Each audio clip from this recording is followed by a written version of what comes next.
ನೋಡಿ ಫ್ರೆಂಡ್ಸ್, ಆಲೂಗೆಡ್ಡೆ ಪಲ್ಯ ಉಳಿದಿದ್ರೆ ಅದನ್ನು ಏನು ಮಾಡಿ ಅಂದರೆ, ಪಲ್ಯ ಮತ್ತೊಂದು ಟೈಮಿಗೆ ಯಾರು ತಿನ್ನಲ್ವಲ್ಲ, ವೇಸ್ಟ್ ಮಾಡಬೇಡಿ. ಆಲೂಗೆಡ್ಡೆ ಪಲ್ಯನ ನೀರು ಹಾಕಿ ಕದ್ರಿಬಿಟ್ಟು ಎಷ್ಟು ಬೇಕಷ್ಟು ಮಾಡಿಬಿಟ್ಟು ಅದಕ್ಕೆ ಮಸಾಲೆ ಹಾಕಿ ಒಂದು ಸಾಂಬಾರು ಆಗುತ್ತೆ. ನೋಡಿ, ಮಸಾಲೆ ಹಾಕ್ತಾಯಿದ್ದೀನಿ. ತೆಂಗಿನಕಾಯಿ ತುರಿ ಹಾಕಿದ್ದೀನಿ. ಇದಕ್ಕೆ ಈರುಳ್ಳಿ ಹಾಕಿದೆ, ಮತ್ತು ಬೆಳ್ಳುಳ್ಳಿ, ಚಕ್ಕೆ, ಲವಂಗ, ಹುರ್ಗಡ್ಲೆ ಮತ್ತು ಟೊಮೊಟೊ ಹಾಕಿ ರುಬ್ಕೊತೀನಿ. ನೋಡಿ, ರುಬ್ಬಿರೋದನ್ನು ಹಾಕ್ತಾಯಿದ್ದೀನಿ ಮಸಾಲೆ. ನೋಡಿ, ಸ್ವಲ್ಪ ಉಪ್ಪು ಹಾಕ್ತಾಯಿದ್ದೀನಿ. ಆಲೂಗೆಡ್ಡೆ ಪಲ್ಯಕ್ಕೆ ಸ್ವಲ್ಪ ಹಾಕಿದ್ದೆ, ಈಗ ಸ್ವಲ್ಪ ಹಾಕ್ತಾಯಿದ್ದೀನಿ ಖಾರಕ್ಕೆ. ಮತ್ತು ಮಿಕ್ಸಿ ಜಾರಲ್ಲಿ ನೀರು ತೊಳೆದಿದ್ದು ಹಾಕ್ತಾಯಿದ್ದೀನಿ.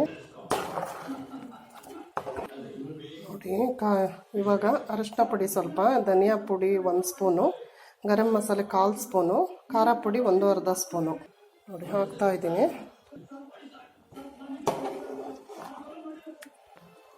ಸ್ವಲ್ಪ ಕೊತ್ತಂಬರಿ ಸೊಪ್ಪು ಹಾಕ್ತಾಯಿದ್ದೀನಿ. ನೋಡಿ ಹೆಂಗೆ ಕುದೀತಾ ಇದೆ. ನೋಡಿ, ಟೇಸ್ಟ್ ನೋಡ್ತೀನಿ ಇದನ್ನು.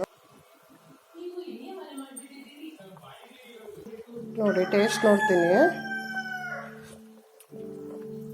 ತುಂಬ ಚೆನ್ನಾಗಾಗಿದೆ ನೋಡಿ. ಇಡ್ಲಿ, ದೋಸೆ, ಚಪಾತಿ, ಪೂರಿ ಎಲ್ಲದಕ್ಕೂ ಚೆನ್ನಾಗಾಗುತ್ತೆ. ಆಲೂಗೆಡ್ಡೆ ಪಲ್ಯ ಉಳಿದ್ರೆ ವೇಸ್ಟ್ ಮಾಡಬೇಡಿ, ತುಂಬ ಚೆನ್ನಾಗಾಗುತ್ತೆ ಸಾಂಬಾರು.